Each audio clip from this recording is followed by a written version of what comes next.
They set her up to fail, but Karoline Leavitt's clapback left the host and his panel completely speechless. The studio hums with quiet tension. Cameras roll. The city skyline glows through the glass windows behind the set, but inside, all eyes are on the stage. At the center of it sits Grayson Holt, a name that commands attention in liberal media. He's built his career on razor-sharp monologues, viral takedowns, and the kind of sarcastic confidence that makes his audience cheer and his opponents squirm. Tonight, he's about to take another shot. Across from him, Karoline Leavitt, young, conservative, and completely out of place in this room. Or at least, that's what everyone assumes. The panelists flanking Grayson exchange knowing smirks, waiting for the spectacle to begin. Grayson leans back in his chair, crossing one leg over the other, fingers tapping against the desk like a drummer counting in the first beat of a performance. "All right, Karoline," he begins, dragging out her name like a teacher indulging a student who just gave the wrong answer. "Let's cut through the fluff. You're young, ambitious, and somehow convinced that the Republican Party isn't just a retirement club with better tax breaks. Tell me, are you here to defend outdated policies, or are you just auditioning for a Fox News primetime slot?" A low chuckle ripples across the panel. Someone shifts in their seat, amused. This is familiar, Grayson setting the stage for another routine takedown. Leavitt doesn't blink. She clasps her hands together on the desk, listening, waiting. She doesn't rush to defend herself. Grayson takes that as an opening to push further. "I mean, let's be real," he continues, adjusting his blazer as if settling in. "Conservatives love parading people like you around, fresh face, camera ready, but at the end of the day, it's the same script. Tax cuts. Personal responsibility. Some vague nostalgia about the good old days. It's predictable. The only question is, are you in on the joke?" The camera zooms in. He's smirking. The panelists watch with thinly veiled amusement. Leavitt tilts her head, her expression unreadable. She's letting him talk, letting him dig. "Is that a serious question?" she finally asks, voice smooth, unshaken. Grayson shrugs, spreading his hands. "Oh, I'm sorry. Did I hit a nerve?" Another chuckle from the panel. The setup is complete. Grayson is comfortable, believing this is going exactly the way he planned. But something shifts in Leavitt's expression, a flicker of something dangerous. Not anger. Not nervousness. But certainty. She leans forward, eyes locked on his. She's about to make this his worst on-air moment yet. But he doesn't know it. Grayson senses an opportunity. He's been here before, young conservatives coming onto his show, trying to hold their own, only to crumble under the weight of his sarcasm and experience. So he leans in, pushes harder. "You know, Karoline," he says, drawing out her name again, "I have to admire your confidence. It takes real dedication to be part of a party that, let's be honest, would rather see women stay in the kitchen than in Congress."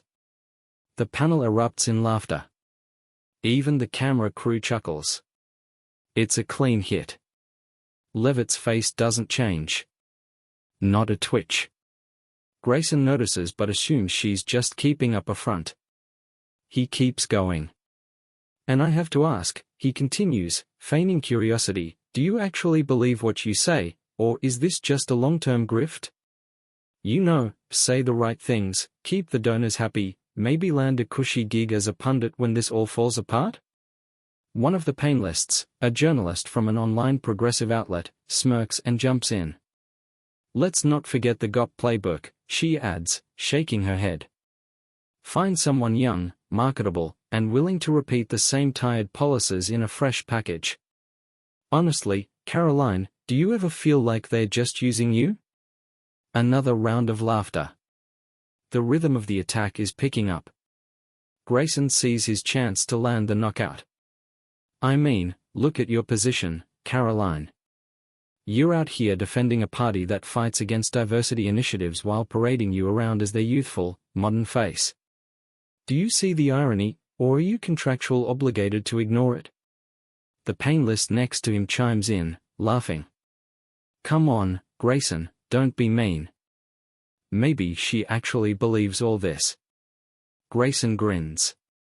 The audience, the cameras, the viewers at home, everyone is watching her now, waiting for the inevitable stumble.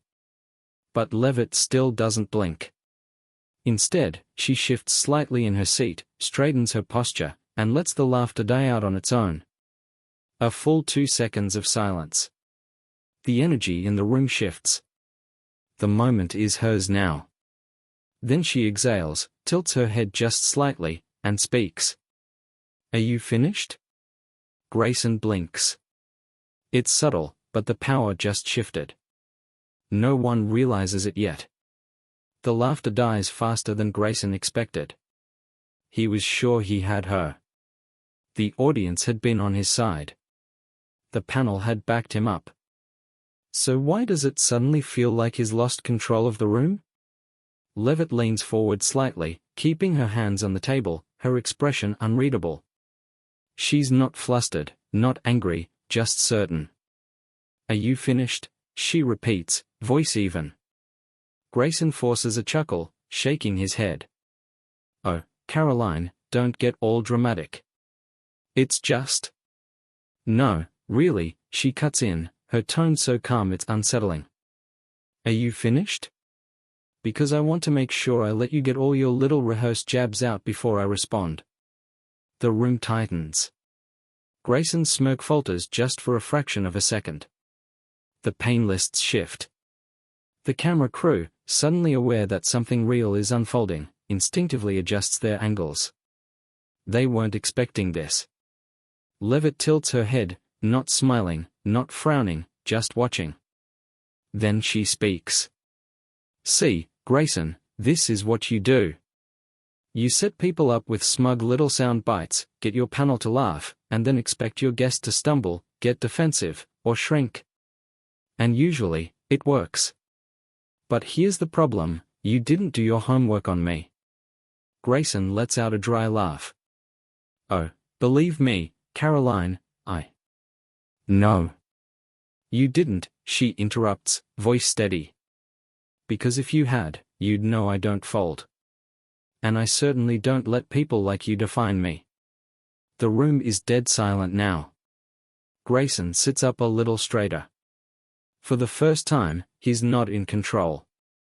Leavitt shifts her weight, her voice picking up just enough to cut through the tension. You call me a token, a puppet. You act like I have no agency, no original thoughts, like I'm just here to regurgitate talking points. But here's the irony, you're the one sticking to a script. You came in here with the same tired attacks, the same predictable insults. Because that's all you know how to do. Mock. Dismiss. Belittle. That's your entire playbook. And yet I'm the one who's supposed to lack originality? A sharp pause. Grayson has no immediate response. Leavitt doesn't give him room to breathe. You sit there and act like you care about women having a voice, but the second one speaks up in a way that doesn't fit your narrative, you mock her. You act like you care about young people being engaged in politics, but if they're not reading straight from your script, you try to discredit them. You talk about progress, but the second someone challenges you, you fall right back into the same condescending routine. She leans back finally, a smile, but it's not friendly. You don't want a conversation, Grayson. You want a punching bag. And I'm not here to be one. Grayson blinks. The panelists look at each other. One of them clears their throat, shifting in their seat. The confidence in the room is gone. The camera zooms in slightly, capturing the rarest thing on a live political show, actual silence. Leavitt just flipped the entire dynamic in under 2 minutes. And for the first time in his career, Grayson Holt has nothing to say. But the real impact, that's about to come next. For a second, no one speaks. The silence in the studio isn't just awkward. It's heavy. Grayson's jaw tightens, but he quickly forces a chuckle, shaking his head like he's still in control. Wow, Karoline, that was quite the little speech. Did you practice that in the mirror this morning? A weak attempt at regaining dominance. But it falls flat. The panelists aren't laughing this time. One of them clears their throat and glances at the camera crew, as if silently asking, "Are we still live?" Leavitt doesn't flinch. She just watches him, her confidence unshaken. And then, the show cuts to commercial. Not because it was planned. Not because they wrapped up naturally. But because someone in the control room panicked. The moment the broadcast goes dark, Twitter explodes. Clips from the exchange spread like wildfire. Holy shit, Karoline just destroyed Grayson Holt on live TV. They literally had to cut to commercial. This was a massacre. I've never seen him this speechless before. This is insane. The video racks up millions of views in hours. Even people who don't follow politics are hooked. Liberal commentators scramble to spin the narrative. Some downplay the moment, saying Grayson was just letting her talk. Others say she was being overly dramatic, or just another conservative playing the victim. But it doesn't work. The clip speaks for itself. And then, things get worse for Grayson. The network's inbox is flooded. People demand a response. The ratings from the segment come in, and while they're through the roof, the engagement is brutal. Grayson's usual supporters aren't rallying behind him. Instead, some are quietly questioning. Did he actually get outplayed? Why didn't he fire back? Why did they cut to commercial so fast? The panelists who had laughed earlier start distancing themselves. One of them, a journalist from a progressive news outlet, tweets, "To be clear, I don't think Grayson was ready for that moment. It was uncomfortable, and cutting to commercial only made it worse." Which is the professional way of saying he choked. Grayson knows it too. And now he has to make a choice, double down or do damage control. But either way, the damage is already done. Grayson Holt is no stranger to controversy, but this feels different. By the time the show wraps, his phone is already blowing up. Texts from producers, network executives, his PR team, everyone is panicking. He scrolls through Twitter. Every third post is a clip of his face, frozen in silence as Karoline dismantles him. Memes are everywhere. GraysonHolt.exe has stopped working. When your entire personality is being smug, but it backfires. The moment he realized she wasn't playing defense. The clip is on every major news site before he even leaves the studio. The narrative, Grayson Holt gets humiliated on live television. He slams his phone down. This isn't just bad. This is career-threatening. His producer calls. "We need a statement." Damage control is standard in media. But this time, they are scrambling.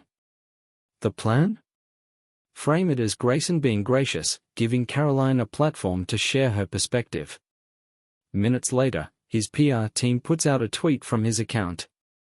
"Great conversation tonight with Karoline Leavitt. We don't always agree, but these discussions are important for democracy. Looking forward to more debates like this." No one buys it. The replies are brutal. "Dude, you got cooked. Just take the L. Why are you pretending you let this happen? You got wrecked." This is the PR equivalent of pretending you meant to trip on stage. The network isn't happy. Not because of the viral moment, but because of how bad he looked.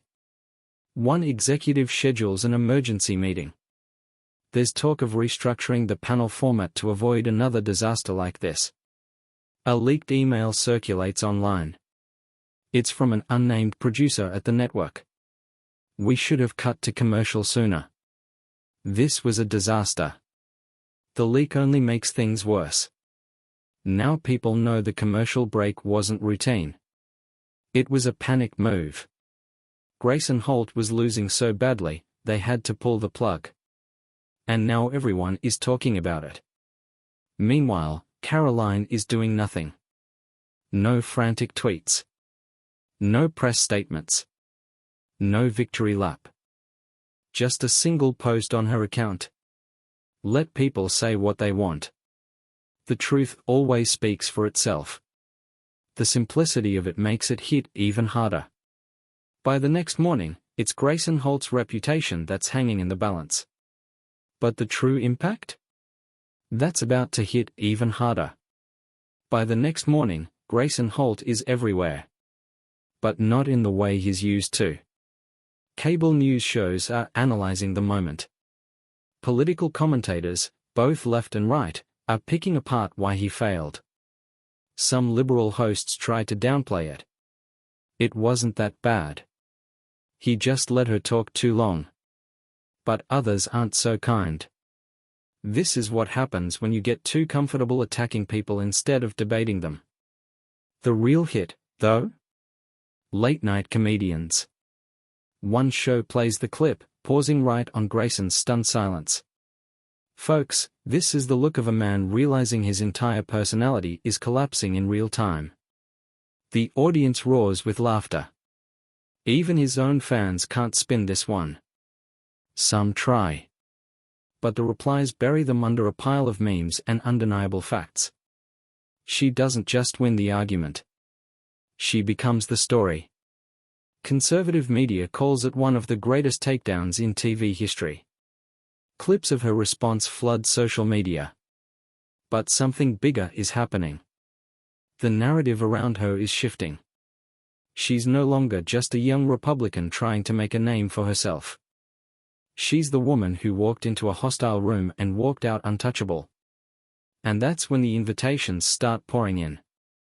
More interviews. Bigger platforms. Speaking offers. A book deal, rumored to be in the works. People who dismissed her before? Now they are paying attention. And Grayson? For the first time in his career, Grayson Holt isn't setting the conversation. He is the conversation.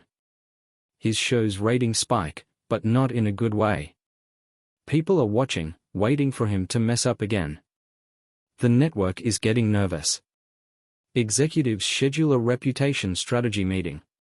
A senior producer, one of his biggest supporters, steps down. It's not an official punishment. But everyone sees the writing on the wall. Grayson Holt is damaged goods. And Karoline? She just cemented herself as a rising force in politics. But the real lesson? That's coming up next. Some moments fade within hours. This one didn't. Days passed, but the clip kept circulating. It wasn't just about a debate. It was about something deeper. People on both sides of the political spectrum took notice. Some saw it as a warning, never underestimate your opponent. Others saw it as proof that authenticity beats performance. But one thing was undeniable. This wasn't just a viral moment.